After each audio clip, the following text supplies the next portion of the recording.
Assalamualaikum warahmatullahi wabarakatuh. Salam dan bahagia. Hai teman-teman, sebelumnya perkenalkan kami dari kelompok 7 akan memaparkan tentang sampel dan populasi. Nah, sebelum itu kita akan memperkenalkan diri kita masing-masing. Dan saya sendiri, Vika Rahmania Pratiwi, dengan NIM 20210151995. Saya Rulita Diana Wangsi dengan NIM 2021015177. Perkenalkan, nama saya Nur Rabiani dengan NIM 20210210179. Perkenalkan, nama saya Dewi Apristia dengan NIM 2021015182. Saya Gerahaita Wahana Lestari dengan NIM 20210151184. Apa itu populasi? Populasi merupakan sekumpulan elemen-elemen yang lengkap seperti orang, institusi, maupun pekerjaan yang paling sedikit memiliki satu karakteristik yang sama. Ada beberapa hal yang harus diperhatikan dalam memilih populasi. Yang pertama, populasi sebaiknya berkaitan dengan permasalahan yang diteliti. Kedua, memperhatikan sumber daya yang dimiliki oleh peneliti.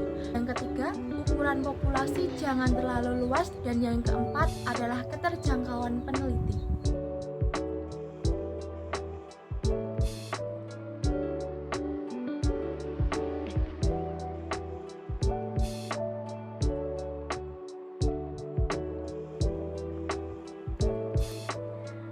Di sini saya akan menjelaskan tentang jenis pengambilan sampel.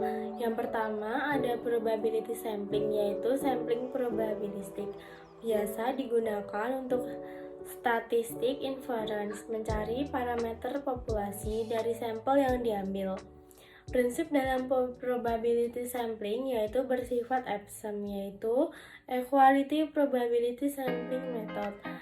Nah, sebagai berikut. Yang pertama ada sample random sampling, yang kedua systematic random sampling, yang ketiga stratified sampling, yang keempat cluster sampling, yang kelima multi-stage random sampling.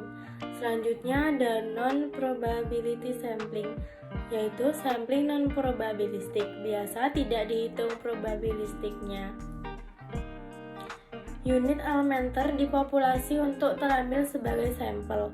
Pada metode ini, hasil sampling tidak dapat menggambarkan parameter di populasi dan hanya mendeskripsikan keadaan sampel saja.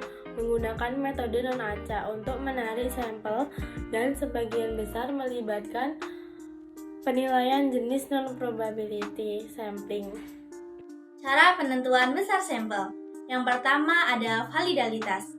Validalitas digunakan untuk menguji apakah dengan menggunakan sampelnya, penelitian itu benar-benar dapat mengukur apa yang ingin diukur. Yang kedua itu dengan presisi. Presisi sendiri itu digunakan untuk mengambil seberapa tepat ukuran yang diperoleh dari sampel. Presisi ditentukan oleh besar sampel yang diambil. Semakin besar sampel, semakin baik presisinya.